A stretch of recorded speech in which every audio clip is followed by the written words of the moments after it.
Whether the team is giving us the highest of highs or the bluest of blues, we'll cover it all here on Commanders Nightly News. I, of course, am your host, Louie T. Thank you for joining me. Let's get to tonight's lead story. Disappointment. Again. It's been 24 hours or just short thereof, and I don't feel any different. Still feel like shit. Feel terrible about the loss. Feel let down.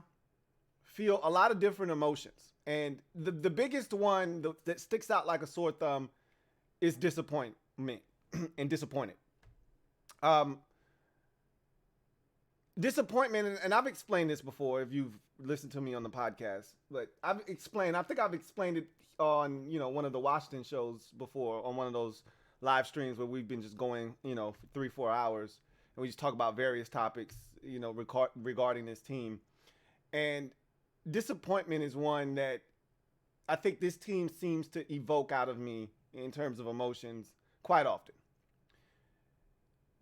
Anger is a fleeting emotion. Anger happens when someone steps on your toe or you stub your toe. Anger happens when you're in the car and somebody cuts you off or they won't let you over. Douche move, right? You're pissed. You flip a bird. But guess what? 5 minutes later, you're good. You're over it. You move on. Anger is when we waste a timeout in the second half, right? You're pissed off, in the moment, like, God, we're going to need that. This is a close game. And you're hoping, which it usually never happens, you're hoping that you don't need that timeout anyway. But of course you're going to need that timeout. Of course we're going to be talking about it at the end of the game. But that's anger. You're over it. You're done with it. You move on, right? Disappointment lingers. And I'm trying not to allow this loss, because of the magnitude and the impact of what this game was supposed to mean moving forward. I'm trying to not let this fester, because we got another big one coming up on Saturday. All we can do is wipe this from the memory bank, flush it, and move on. It's a quick turnaround as well. Maybe that actually is a blessing in disguise, but it's tough to do the day after. I'm really disappointed. And so here are the reasons that I'm disappointed, and some of the good, the bad, the ugly. Let's get into upon further review. So first and foremost, Washington loses 20-12 on Sunday Night Football. Upon further review, I said this in the moment. I said it yesterday. I said it during the stream with the MOBB mob. You were fantastic. I know a lot of you were new to the mob, and you were like, wow, it's very negative in here. In the mob, you get extremes, okay? There are polar opposites of the, spectrum, okay, in the MOBB. You get extreme positivity, you get extreme negativity, and there are a few of us that are somewhere in between, right?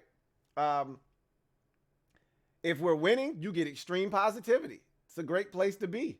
When we're losing, or they think we're going to lose, and it doesn't take much for them to think that we're going to lose, then you get the extreme negativity. But again, I think it's better when you go through these types of situations together. It makes it a lot easier than to do it by yourself. But nonetheless, upon further review, we weren't prepared for this game the way that we needed to be. And I was worried about this. I was worried about the bye week. I don't think that they were overconfident. That's not what I gathered from this game. This wasn't an overconfident, we're just going to go in here and the Giants are going to lay down and we're going to beat them. That's not what I saw. What I saw was a team that played scared. I felt like they looked like the moment was too big for them early on in this football game. It took them literally a half to really get into any type of rhythm and realize how big of a game this was, and we got to get our shit together. Because even when the Giants weren't scoring and the defense was holding them down and it was 3-0, we still weren't playing great football, especially offensively. We were moving it, but we weren't getting anything out of it. It was only 3-0.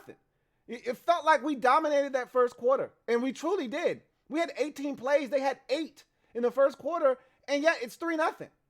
So we had nothing, and that was the problem with the first game. We had nothing to show for our dominance. And it's the same thing that happened in this game. And I felt like it was allowed to happen because of the start to the game. And the thing that I said is you don't want to find yourself looking up at the scoreboard at halftime and you're down 2 scores. And that's exactly what happened. We were down 14-3.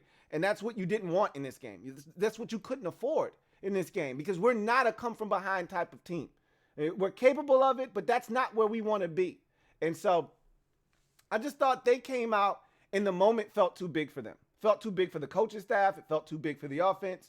Felt too big for the defense for that matter because I thought that they were supposed to be the stabilizing force. No matter what the offense did, no matter what special teams did, no matter what the coaching staff did, the defense was what was supposed to be able to stabilize the situation. Okay, we gave up a sack, forced fumble for a touchdown at 7-3.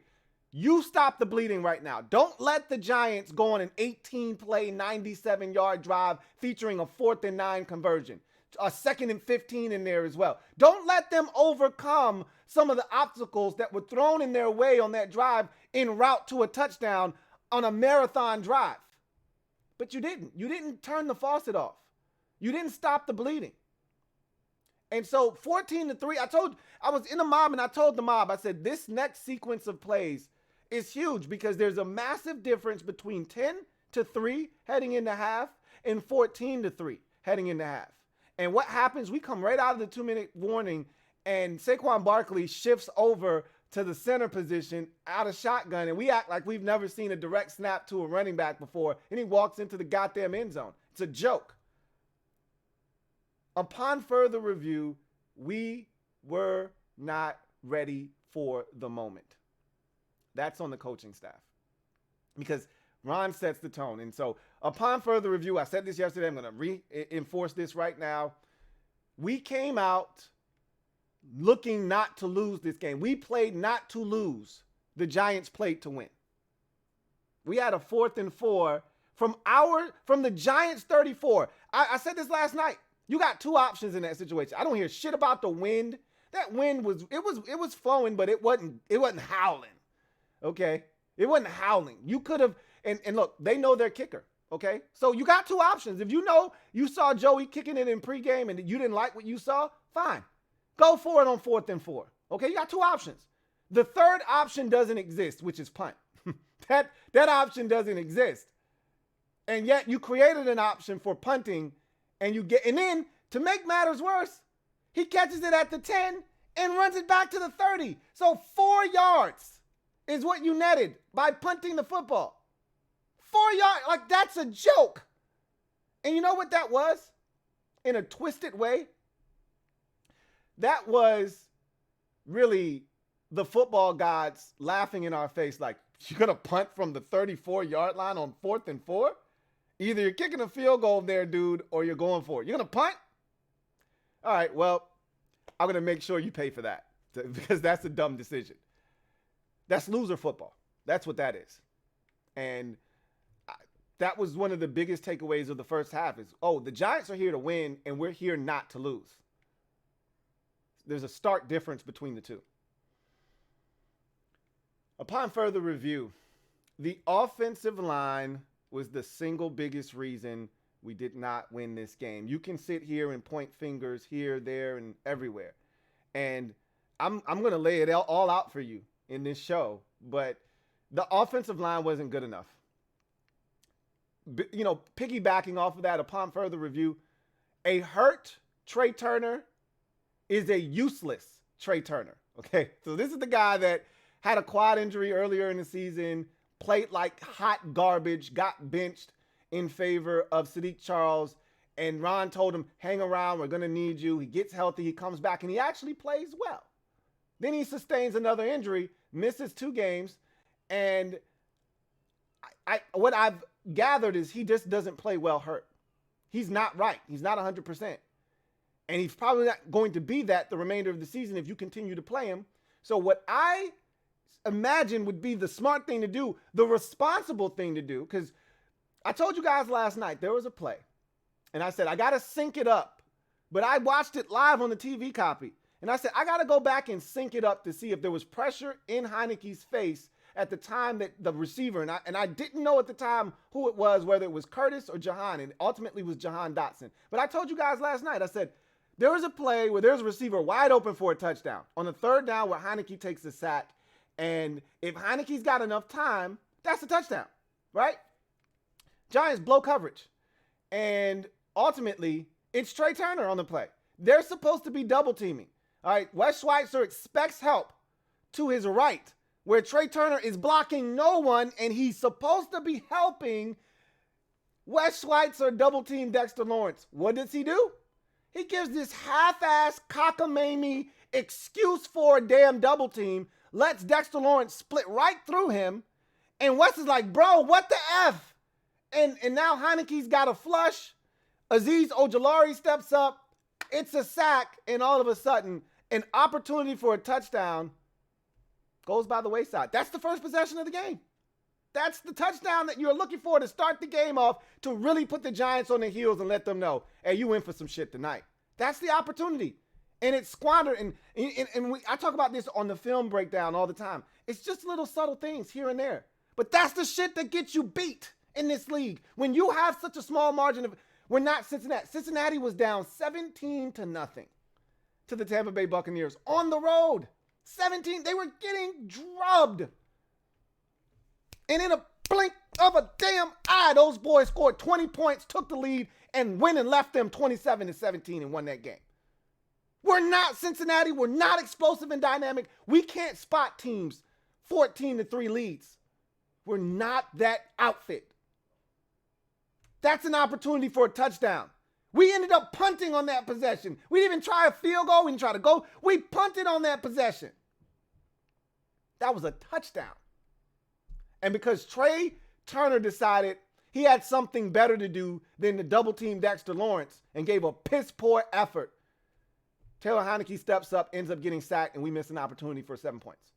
Get his ass out of the lineup. If that's the kind of effort we're going to get from him because he's banged up, put Sam Cosmi in then. I don't have time for this shit. It's too late in the season for me to be having these types of conversations about guys on the offensive line. Either you want the shit or you don't. But that effort right there, I can't deal with that shit. I can deal with a lot of things. One thing I can't deal with is lack of effort. That was a lack of effort. Get the hell out of my goddamn lineup if that's the best you got. Upon further review, Taylor Heinecke was a big reason why we lost this game as well.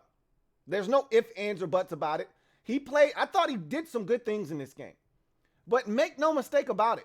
That fumble, the second one, not the first one, because Ron, and I have to watch the play, but they made it seem like he should have gotten it out of his hand. I put that on Scott Turner. Why is he dropping back in that situation? I get it. They rushed 4. You got 5 to block. You thought you had time. You could sit back there. You're by the end zone, bro. You don't have time to pat it and double pat and all. Either you need to make a decision, or in those situations when you're that backed up, quick decisions. Boom, boom, boom. Make it happen. First read, second read, third read, get out. We don't have time for you to sit back there and pat this shit like you building a house. Not behind this offensive line, okay? I don't care if you got 6 to block for. You need to get rid of it. And he didn't. So that probably was on him as well. But the second one, it can't happen. It can't happen. Because the second one is the difference between you having a chance to win the game at the end. And in my mind, I'm playing the score game and I'm saying, you know what? I want 7 here bad. 7 gives us the lead. 7 puts the Giants on their heels. I don't think the Giants are scoring any more points tonight. They ultimately scored a field goal. But in my mind, I said, if we take the lead here, we're going to win the game. With roughly 6 minutes to go in the game. We take the lead right here, we're going to win this game. And he didn't do it. But at a bare minimum, I'm like, you come away with a field goal and it puts you in a position, no matter, because the Giants were done scoring touchdowns. This is the part that frustrates me. The Giants offensively, they're not very good. They're not very good. And because they're not very good, I could tell you that they weren't scoring any more than 20 points, which is why I predicted they would score 20 points in this game. They weren't going to score any more than that. Okay, my prediction was 26-20 because that's all the Giants can muster. And so I knew they weren't scoring another touchdown. That wasn't going to happen. So all we needed to do was kick a field goal there, make it 15, and no matter what, you're going to have a chance to win the game on that final drive. And what have I told you guys about Heinecke? I said, if there's nothing else, I trust Heinecke more than any other quarterback here in the last 2 decades with the game on the line, give me number 4 because he's going to make it happen. And he did. He took us all the way down to the 1-yard line before buffoonery took over, and we'll get to that in a second. So that fumble can't happen. You know what else can't happen? On that final drive, you got Curtis Samuel wide open down the sidelines. The Giants blow coverage. The corner turns him loose to the safety that's just not home. Carson Wentz had the same exact throw, if you recall, against Jacksonville week 1 up the sideline to Terry McLaurin, and his was a much tighter window throw. There was nobody home after that corner turned Curtis Samuel loose up the sideline. If he throws that on the money, leading him up the sidelines where Curtis doesn't have to jump and barely get his feet in bounds, if he throws a ball that's accurate there, that's a walk-in touchdown. Not only is it a walk-in touchdown, it's a walk-in touchdown with 1:47 left. You still got one timeout. And if the Giants want to F around and get aggressive like they did the last time we had a chance to tie the game up in New Jersey, we might get the football back with 1:13 and still having a timeout left and an opportunity to go win this bitch in regulation, whether we get the 2-pointer or not. I mean, technically speaking, you got to get the 2 points, because if you don't, then you have to kick an onside kick that you're probably not going to recover, and then they're going to run the clock out essentially because you only have one timeout left. But you tie the game up, and it's a whole different ballgame. And that was the opportunity. He missed the throw. It's a completion, but it shouldn't have been 32 yards. It should have been a 64-yard touchdown is what it should have been. So, yeah, Heinecke, was a part of the problem. He should have thrown a pick on the play before the what was it? I want to say it was the play before the 4th down that the pass interference that wasn't called. The ball is a high snap from Wes Schweitzer, skips off his hands. He catches it, regathers, and throws it right to the defender, McLeod, in the end zone. And he just couldn't catch. Or as a wise man used to say to me, couldn't catch claps in a whorehouse. That should have been game over right there. Heinecke wasn't good enough. But again, I've stressed this enough. Nobody was good enough. The coaching staff wasn't good enough. The defense wasn't good enough. The offense wasn't good enough. Heinecke wasn't good enough. And yeah, he wasn't. Upon further review, he wasn't. Upon further review, the officiating wasn't good enough. Like, a lot of you want to do what the team did. And it's to me, it's disgusting to ignore all of the other factors as to why we lost the game. Was the officiating a part of the story and the narrative? Absolutely. Absolutely it was. But we scored 12 points. We turned it over twice, one of them leading directly to 7 points. The Giants scored 13 points on offense. 13. 7 of them we provided them with. You can't score 12 points as an offense and expect to beat somebody. Unless you're playing the Denver Broncos. It's the only team you could probably score 12 points and beat in this league. You can't beat anybody scoring 12 points. You can't beat anybody turning it over twice and not producing any turnovers of your own. You can't get sacked 3 or 4 times and don't sack the other team's quarterback at all. You can't give up 18-play, 97-yard drives and expect to beat teams. We went 1 of 3 in the red zone. The Giants only made 1 trip, but they made it count. We did a lot of things. Penalties, turnovers, missed opportunities, missed extra point.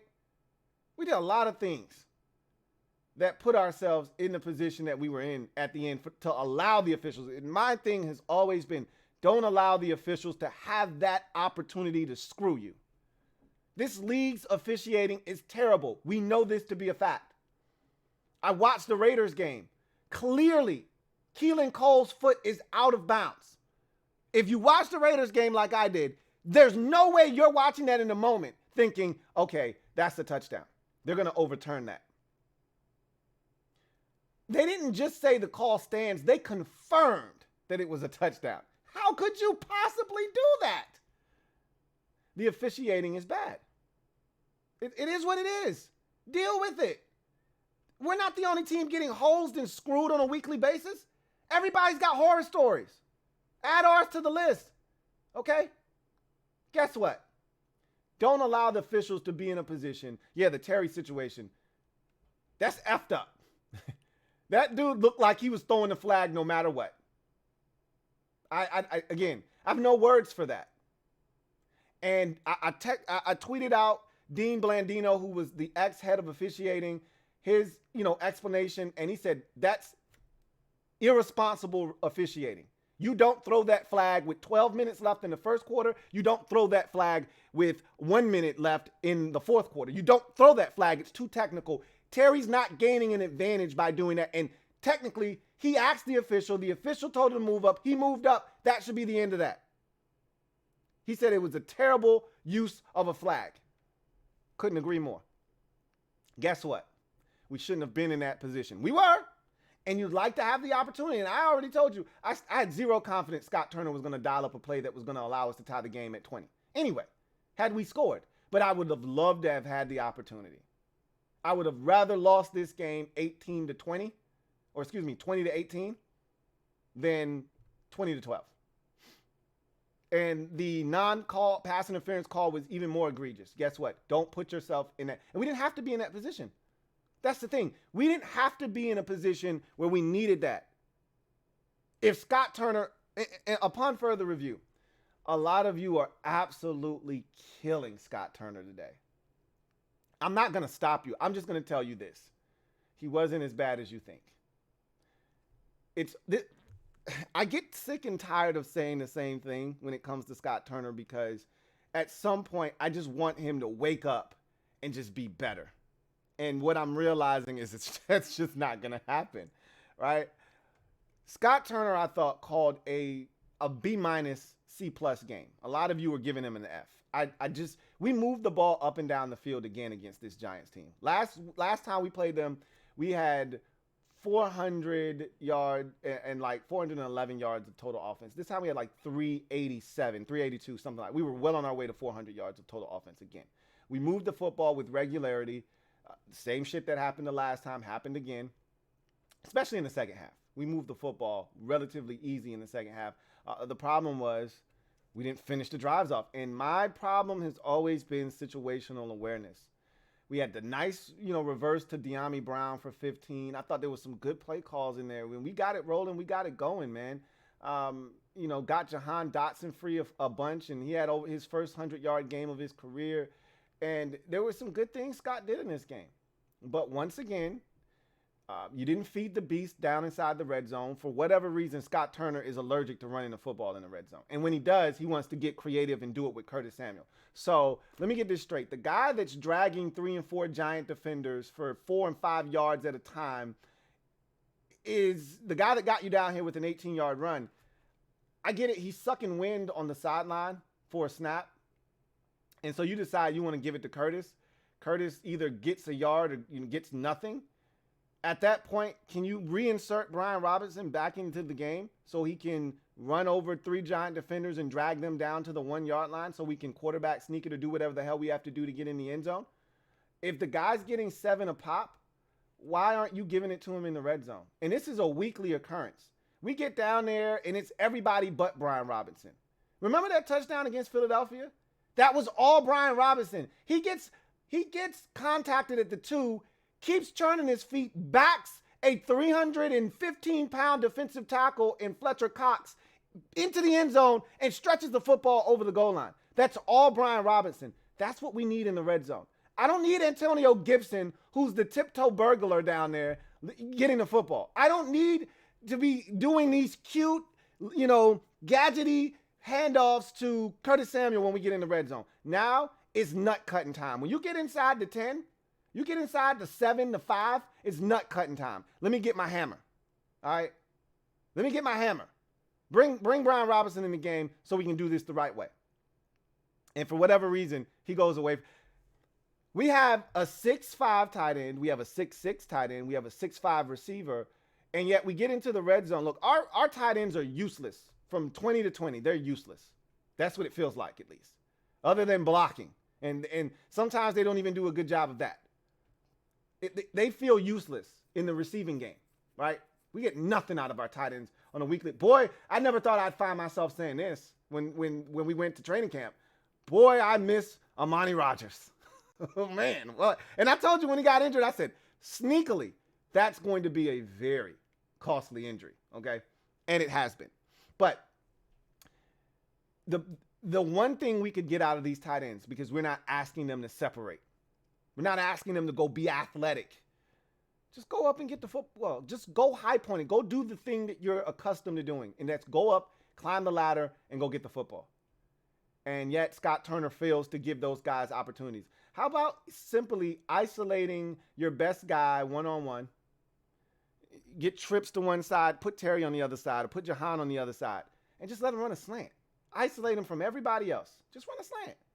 That's what good teams do. They just find ways to get their best players the football. Or they find ways to create matchups that are benefit. We don't do that. Scott's so busy worried about the scheme. I got to call a play. I got a perfect play down here. No, you don't. You don't have a perfect play. I needed your best play from the 5-yard line. Treat it. It's 4th and goal from about the 6. I need the best play you got, bro. The absolute best play you got. And I see 4 dudes running to the end zone getting covered. Terry's running an aimless route. I don't even know what the hell Terry's running. He's getting double covered, though. So that means everybody else is singled up. I don't know what Jahan's running.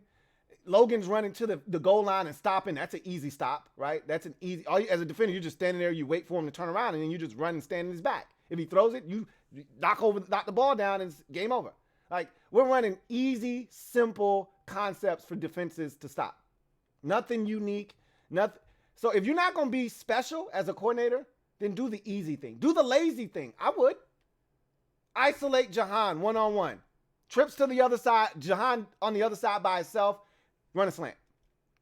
Let Jahan give him a little head and shoulders. Give him a little dandruff off the line of scrimmage, and boom. He goes inside. Heinecke throws the slant. Touchdown. Same with Terry. It's not hard. It's not rocket science. Isolate one-on-one. Cole Turner, fade. Logan Thomas, back shoulder fade. Throw it up high where only he can get it, top shelf. I don't think I've seen that since week 3. When we tried it against Philadelphia, I think we tried it once. It didn't work, and they said, oh, well, can't ever do that again. Haven't seen the Jahan Dotson RPO that we ran in week 1 against Jacksonville for a touchdown and ran it again in week 2 against Detroit. Haven't seen that since week 2. What happened to that play? I don't know, man. Scott Turner continues to boggle the mind when we get down inside the red zone. He defies the law of physics when he gets down there. I can't explain it. He frustrates me to no end. But this narrative that he's terrible and this, that, and the third, I don't subscribe to that. I just subscribe to the fact that he just doesn't get it when it matters most. He doesn't get it on third downs, and he doesn't get it in the red zone. And yet again, we're 1 of 10 on third downs, and we're 1 of 3 in the red zone, and that's loser football. And that falls in the lap of Scott Turner. So I'm not going to stop you from absolutely killing Scott Turner. If you got your pitchfork and torch out, go right ahead, be my guest. I'm not going to try to stop you from going and essentially causing an uproar. You know, I'm not going to stop you from doing that. But I'm just going to tell you, it's not as bad as you think. But this is his MO, and if he can't be better when it counts the most, then we can't have him as our offensive coordinator. Because this is no longer a trend. This is a thing. This is a real thing. It's tangible. We have empirical evidence. Numbers support that this guy sucks when it matters the most. Third downs and in the red zone. Upon further review,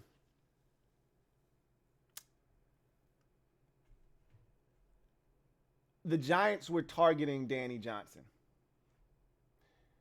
They didn't throw at Kendall Fuller once in the game.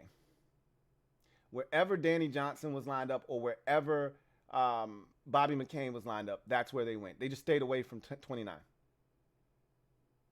Think about one time you recall Kendall Fuller breaking up a pass in the game. Think about one time.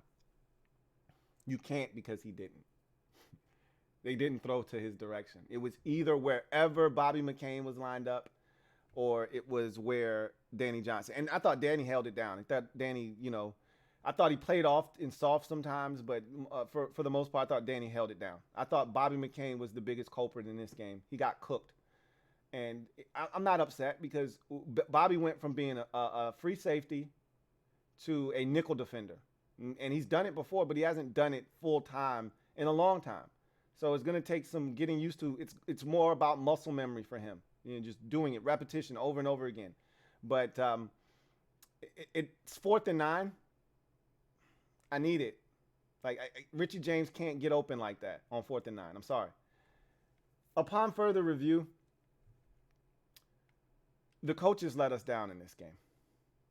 I've already talked about the inability to send a message to your team that we're here to win, not here to tie or to play not to lose, but we're here to win.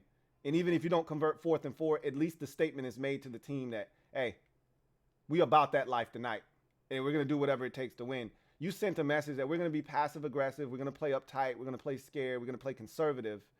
And I thought that resonated throughout the rest of the team. It permeated. But I thought that defensively, Jack Del Rio wasn't good enough. There were opportunities to Daniel Jones proved in this game again that he doesn't handle the blitz well. And there was one time when we got in his face and he made a hell of a throw on like a 3rd down and 9. But for the most part, when we speed his clock up, he does stupid shit like throw it into the ground or almost throw a pick. Derek Forrest almost had a pick late in the ball game when he panicked and he threw it into the flats to Saquon Barkley, and Derek Forrest is right there. You needed to heat Daniel Jones up. If you're not getting pressure with 4, you have to do something else. But my problem with Jack Del Rio are these poorly disguised 15-yard away blitzes that he comes with. Whatever happened to the old-fashioned double A-gap traditional blitz? We stay mugging the A-gap, we never come. We never come. And not only do we never come, we don't even sell it well like we are coming. We drop out of there so damn quick that they know, okay, we don't have to pinch. We can fan out. The guy that actually is coming off the slot, we can pick him up. We can fan out and pick him up. And the guy that's coming at the cornerback position, Bobby McCain, he's coming from so far from distance that it makes it obvious. It's easy to pick up. You got to get more creative when you do blitz, but certain times we needed to bring pressure, and we let Daniel Jones just stand back there comfortable. The Giants, they made it abundantly clear 93 and 94 aren't going to wreck the game. Somebody else is going to have to do it, and nobody else did. I thought Jack Del Rio took way too long. Saquon Barkley had 15 carries for 36 yards. 15 carries for 36 yards heading into the final drive. And we allowed him to rip off 3 runs for 51 yards. Actually, he had less carries than that because he ended up having like 5 or 6 carries on that drive. He had 12 carries for 36 yards going into the final drive of the game. Averaging, I remember there was a time when I was afraid of Saquon Barkley. Like, oh my God, this guy's a terror. F Saquon Barkley. He's average as shit when it comes to you making big plays against us. We don't have a Saquon Barkley problem anymore. All he does is catch dinking dunkers. They don't use him as a weapon down the field, one-on-one against the linebacker. They don't do anything creative with him. Everything's short, underneath, or it's a regular-ass run. I don't fear Saquon Barkley anymore. And yet, in the biggest possession of the game, we let Saquon Barkley turn back the clock and look like the Saquon Barkley of old against us. His best football of the season has already been played. He had a minimal impact the first time we played them, and he had a minimal impact last night up until that final drive.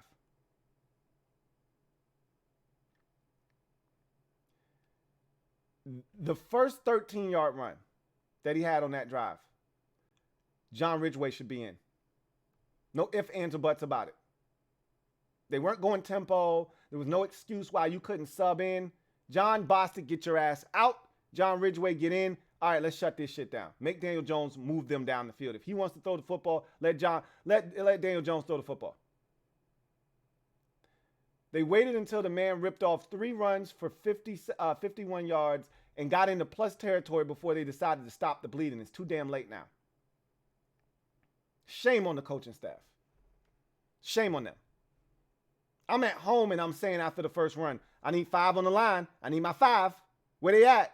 Here comes a 15-yard run. Where they at? I need my 5 on the line. This is your last chance. Here comes another 13-yard run. Now they want to send in the reinforcements.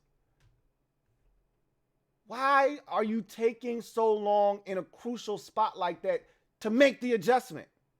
What are you scared of? Daniel Bellinger? Isaiah Hodgins? Who are you afraid of? Richie James? Is that who you're afraid of? Who are you afraid of? Take John Bostic off the field. Put John Ridgeway on the field. The run game is what's going to hurt us right now. Time is of the essence.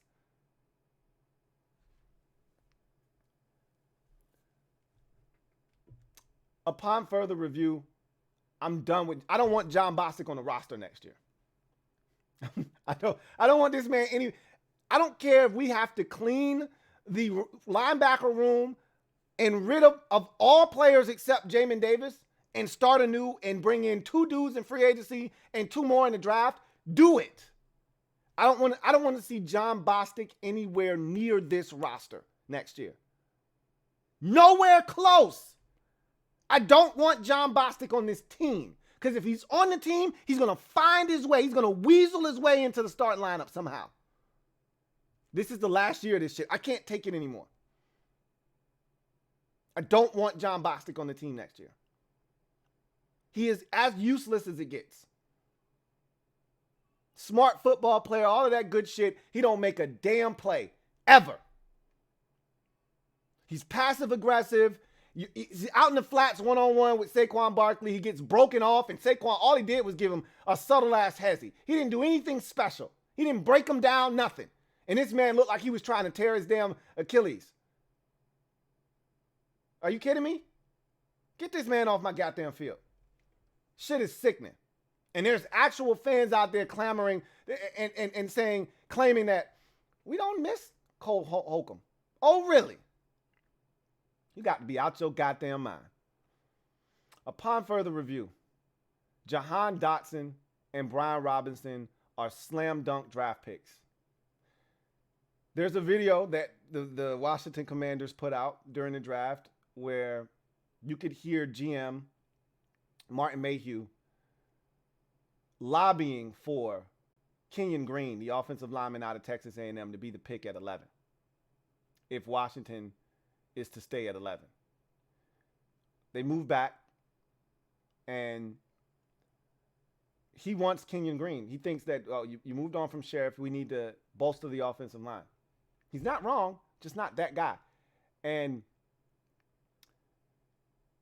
Marty Herney and Ron Rivera are like, bro, we got to take Jahan Dotson. Are you crazy? We got to take Dotson, man. Thank God for Marty Herney and Ron Rivera.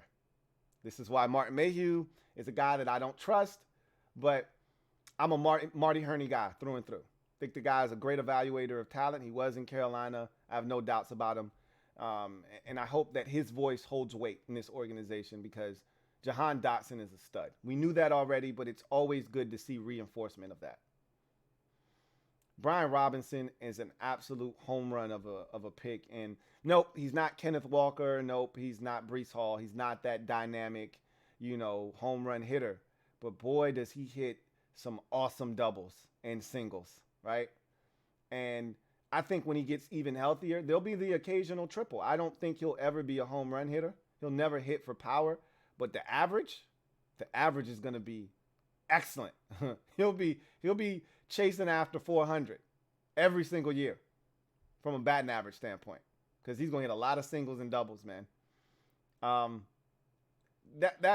His play last night was a beautiful display of physicality, he was one of the few guys early in the game that looked like he was ready to play.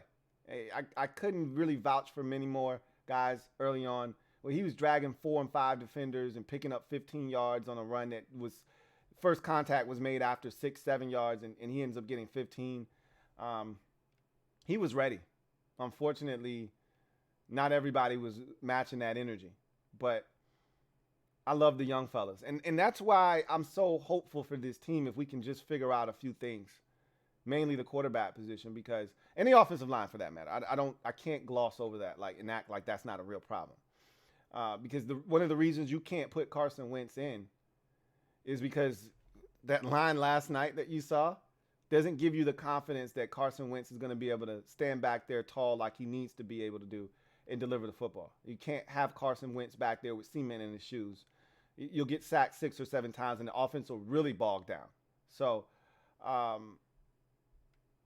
you probably have to, you almost have to stick with Taylor Heinecke because of the ability to move within the pocket, get out and extend and things of that nature. And Carson just doesn't afford you that behind this offensive line.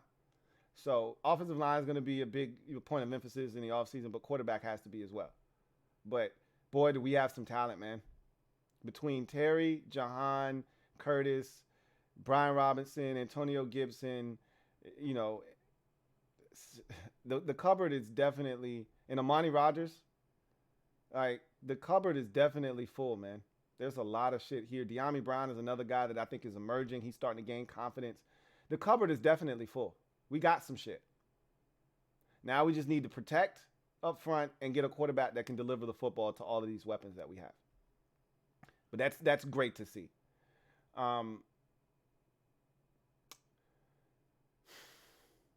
Upon further review, our season's not done. That loss hurts. There's no two ways about it. We've had hurtful losses this season. We can bounce back. All right? We can shake back. The loss against the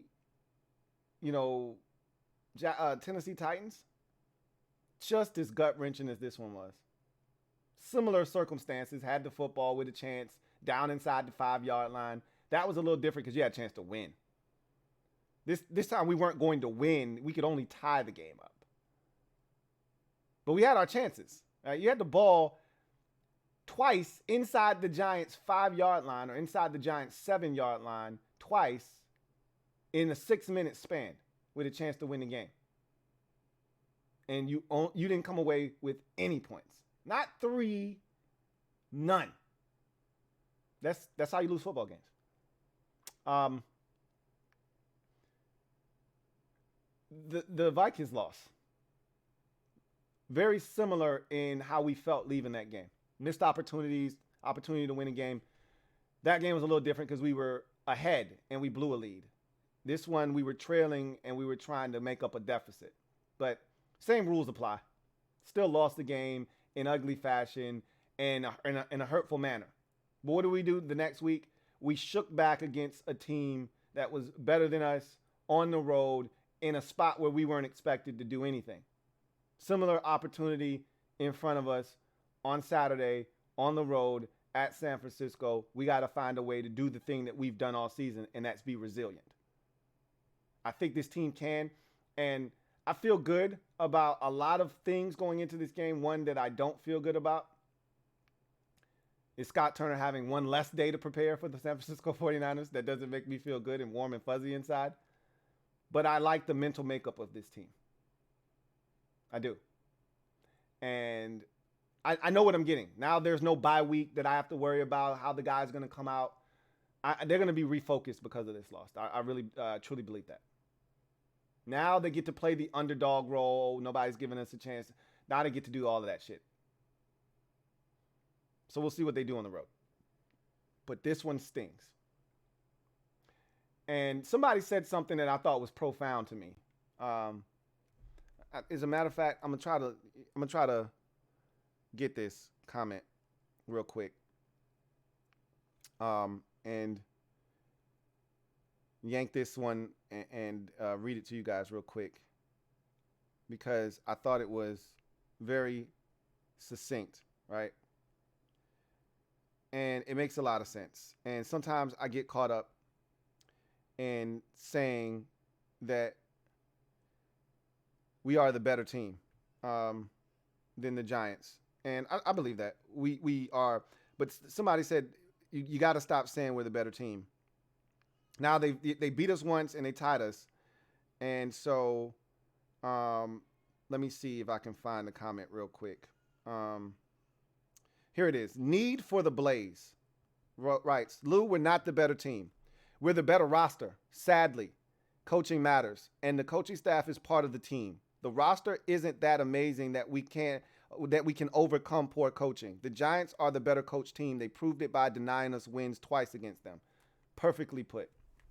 I got to stop saying we're the better team because coaches are included in the team. We have a better roster, a much better roster than the Giants do. Much better roster than the Giants do. But coaching is a huge part of success in this league, and we don't have it.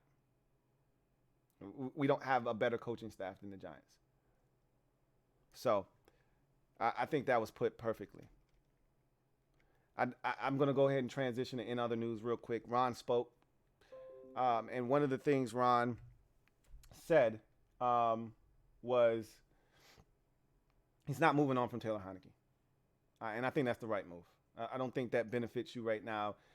I wouldn't be interested in sending Carson Wentz out there behind this offensive line against one of the best defensive lines in football to have him devoured. I don't see the purpose behind that. I hope they have a game plan. I hope they have, a specific way of doing. They have to do what they did to the Eagles. No ifs, ands, or buts, because you don't want Heinecke dropping back against this group next week. You have to run the football and have success against the 49ers. Even if it's 3 yards, and it's 3rd and 4. Then you have to convert. Figure it out. But you can't have Heinecke back there, 1st and, 10, dropping back and thinking he's going to have all day and taking a sack. And now it's 2nd and 19 and the drive is over. But something else, and John Kahn was all over it today. John Kahn was hot today. And I tweeted out a couple of responses that I had to his tweets because he had some really good tweets that I agree with. And one of the things that I've been mentioning all during this, resurgence that we've had this season, during this 8-game stretch or so, is that I need for the run game to produce more explosive plays via the pass game. If you're going to run it as much as we do, there should be a way for you to take advantage of the fact that the opposition has to come up and stop the run. The Giants were begging to be beat over the top multiple times in this game. And it doesn't have to be the 61-yarder to Jahan Dotson. It could be a simple 15-yard dig route to Terry, where you're playing a high-low concept with the middle linebacker, and you're forcing him to make a choice. If he sags under Terry, you throw it underneath. If he runs with the shallow cross, Terry should be behind for the dig route on a play action fake. Like, we should be able to take advantage of that. We should be able to get chunk plays. We shouldn't, like that third quarter drive where we went down the field. We had Taylor Heinecke was 5 of 5 for like 60 some odd yards. You had the De'Ami Brown reverse for 15 yards. Like, that is how the offense should look and how it should flow because you're running it so effectively. Play action fake should work in that manner where we're getting chunks. I don't understand why we couldn't have done that more throughout the course of the night and why we haven't done that more throughout the course of this streak that we were on. But Ron Rivera said that we need to be able to run play action fake more and have more success like we did last night. I've been saying that for weeks now. Like, where's the bootlegs? We ran a bootleg. Jahan Dotson is open for like 12 yards. We ran another boot, and this time it was a naked, and Taylor comes out the opposite side and ends up getting another like 15. That's there. When you're running it as effectively as we are, and that backside defender, Kayvon Thibodeau, is, coming down aggressively because he's having a night, that's there. Take advantage of it. There should have been more of that. They're frustrated with Chase Young. That's apparent. They're frustrated with the situation. And Ron pretty much went out and said at the end of the presser today that they need him for this stretch run. And at this point, look, bro, I don't know what it is going on with you mentally, what you need, but we need you to get your shit together and get out on the field. Your brothers need you at this point. We'll see. At this point, I'm tired of playing the game with him. If he comes back, cool. If he doesn't, I'm not tripping. I don't care anymore. There's no more Chase Young watch on this channel. You have to go elsewhere for it. I'm done with it. Okay. If he comes back, he does. If he doesn't, I'll see you next year. It's not a big deal to me anymore. We've played without him this long. It is what it is. So, Ron wasn't happy with the officiating, but this is what I was looking for, more accountability. I didn't get it last night because you were in the moment, you were frustrated, and I get that. But me not being in it, I could be objective. I could take a step back and say, shouldn't have come down to that. And Ron pretty much said, shouldn't have come down to that. Terry got hosed with the penalty, and Curtis got molested. There are so many different memes today. The best one is the guy jumping out of a plane on Curtis's back. Like, that shit is hilarious. It looks exactly like, two people jumping out of a plane, and parachuting, right? Skydiving. That's exactly what it looked like. It's hilarious, but it's also a sign that this officiating is horrendous, and there needs to be something that's done about it. But guess what? Shouldn't have come down to that. And that's my point, is I don't want to hear about the officiating. Yep, it impacted the game. There's no doubt about it. But we should not have been in that position because we had opportunities. That's what it boils down to, is you can't put the officials in a position of power to control the outcome of the game. If at all possible, you've got to minimize the officials' impact. The way you do that is by scoring points, taking advantage of opportunities. We didn't do that in this game. We just didn't. So, Ron said that as much.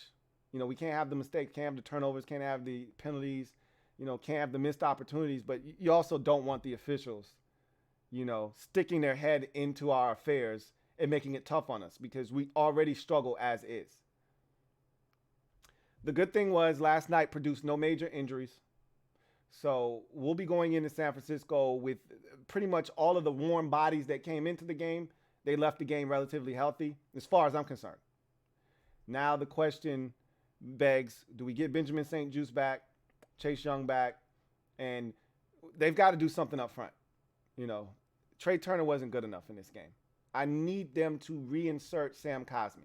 If that ankle is good, Cosmi didn't play a single offensive snap in Sunday night's game. I need that to change for the game against San Francisco. We need more beef, more physicality, and more athleticism against that very dynamic San Francisco 49ers offensive line. I think this is the week you have to insert Cosmi back into the guard position. If you feel confident in his ankle and you've given him enough time now, if you feel good about that ankle, I think this is the week Sam Cosmi needs to get in there for Trey Turner. He can't have the same kind of performance that he had this past week and think you're going to – the 49ers line is way better than the Giants line. Collectively. The Giants have some studs up there, but collectively as a unit, the 49ers are as dangerous a defensive line as it gets. Bosa leads the league in sacks. If we don't fix these issues, there will be blood shed on Saturday, okay? So they're going to have to make some decisions. But Heinecke won't be one of them. He'll be starting. Ron has already made that decision, so we don't have to talk about that. And so I just want to give you a holiday schedule update. So I'm leaving the office on Wednesday night. So here's how things are going to go. Tomorrow we're going to go live. We're going to go Commanders Nightly News live, okay? Wednesday, you're going to get a regular show, okay? Thursday, there will be no show. I'll be on the road. We'll be on the move. There's no show Thursday. I will be back Friday for a prediction video, however. Okay, I'm out of the office, so it's not going to look like you're accustomed to. Probably won't be all the bells and whistles, but you'll get an analysis, and, we'll talk about the injury report, what players and coaching staff are saying, all that good stuff. I'll try to be as informed as I can. Again, I'm going to be shaking and moving. It's the holiday season. I'm out of town, out of the office, all that good jazz. So it'll be hit or miss, but just make sure you got your notification bell on. So whenever I go live or, whenever I, upload a video, you guys, and again, you're going to have to excuse the quality. I'm not in my office. I can't control the level of Wi-Fi, this, that, or third. So you just have to bear with me. Okay, that's all I'm asking. Saturday, I'm working. We'll have our MOBB stream. We'll watch it together. We will be live after the game for the Command Post game show. And then we'll get back to some semblance of normalcy the following week. But there'll be some more, adjustments made to the schedule the next week thereafter as well. But we'll get to those when we get there. But for this week, live stream tomorrow night, regular upload Wednesday night, no upload on Thursday.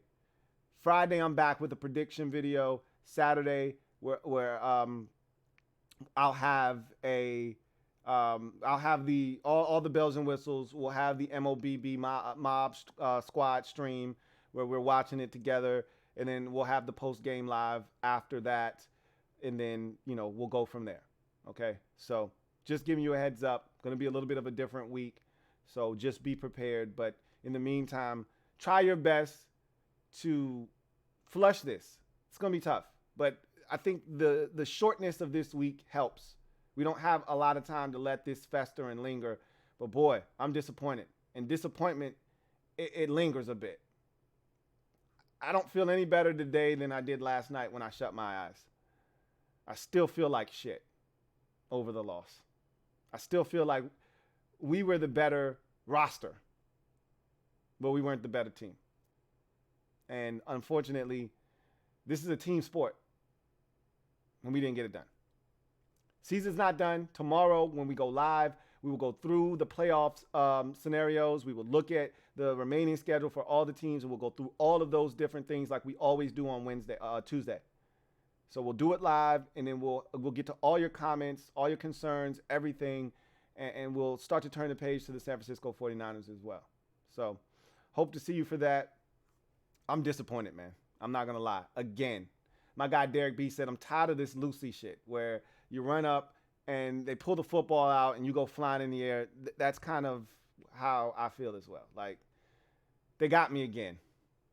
Or as I like to always tell you, my favorite cartoon growing up, Heathcliff, when his master, and it was a dog named Spike, and he would talk to his dog, and Heathcliff would beat up Spike. Cat beating up a dog, right? And he said, I'm mortified. How could you let that cat link you again? How could I let this team link me again? How could I let them get me again? I fell for it hook, line, and sinker. And, one more upon further review. I thought the crowd was fine. I had a chance to scan the stadium. Someone sent me a video. I think it was my $1 million guy sent me a video. I think it was. Let me see. I want to credit the wrong person. But somebody sent me a video from the game. And let me see if I can locate. Yeah, YPC sent me video from the game, and I was able to kind of scan the stadium, and I saw another video somebody sent me, and I was able to kind of piece it together. Then I saw a picture that was taken from one of the beat reporters, and they said the lower bowl was pretty much full, and it wasn't as many Giants fans as everyone thought. They had a ton of Giants fans, a sea of blue behind their bench, but pretty much everywhere else, there were smatters of blue around the stadium, but there were more Washington fans there, and they were loud and proud, and they didn't give them enough to cheer about. So there's that. Anyway, I digress. You guys have a good one. Take care. We'll be back tomorrow night live for the Commanders Nightly News. I'll see you guys then. Try not to dwell on this too much longer. I know it sucks, but we got to move on. I'll see you then. Here comes the diesel. Here comes the diesel. There's the snap, hand to Riggins. Good hold. He's got the first down to the 40. He's gone. The 35, the 30, the 20.